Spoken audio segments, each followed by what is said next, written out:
Alors, je viens souvent demander de faire la différence entre la fourbure et l'effondrement.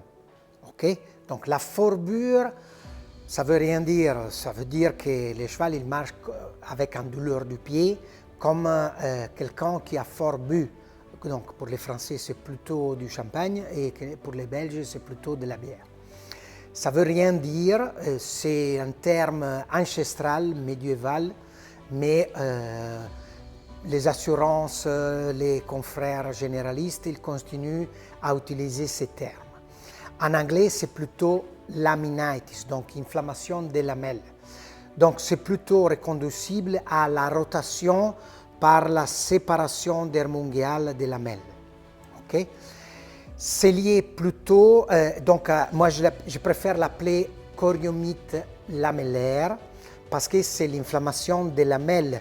Cette inflammation, c'est plutôt chimique par la présence de l'hyperglycémie, donc l'augmentation de la concentration de sucre dans les pieds, dans le sang du cheval, et que ça va se concentrer bien sûr où il y a plus de vaisseaux, donc dans les pieds. Ça peut être lié fréquemment à la concentration de carbohydrates dans l'alimentation. Donc, c'est pour ça qu'en italien, ça vient appeler la maladie du blé ou de l'orge, parce qu'il y a beaucoup de sucre et donc la fermentation pendant l'été de l'orge, ça peut déclencher cette maladie avec un taux de sucre très élevé. Okay? Donc là, ça active les métalloprotéases et ça active l'inflammation des lamelles et la séparation des lamelles, que ça peut devenir chronique avec la rotation.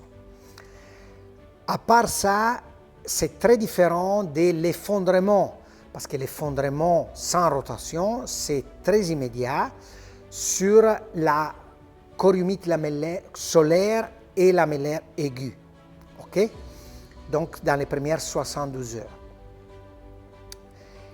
Par contre, et ça peut être dû aussi à des facteurs toxiques comme la rétention placentaire, une intoxication par la black walnut, les noix noires et tout ça.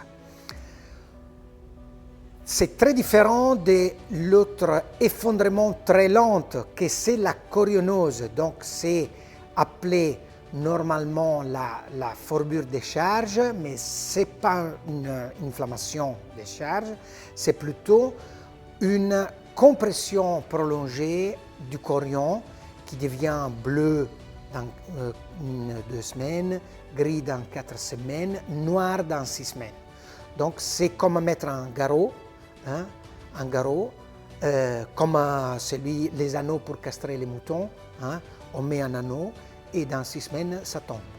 C'est la même chose, à ce point-là, la couronne agit comme un garrot et dans 6 semaines, le chorion de la couronne est noir et le pied, il est mort. Donc ça, c'est l'effondrement. Sous le poids du cheval, la phalange peut descendre, la couronne agit comme un garrot et ça cause la mort par la nécrose, par anoxie, donc par absence d'oxygène du chorion. C'est beaucoup plus grave et ça, on ne peut que le prévenir, on ne peut pas le soigner. Quand c'est comme ça, c'est ce que j'appelle en anglais un dead walking foot et en français, c'est un pied mort qui peut même marcher. OK? Suivez-nous pour plus d'informations.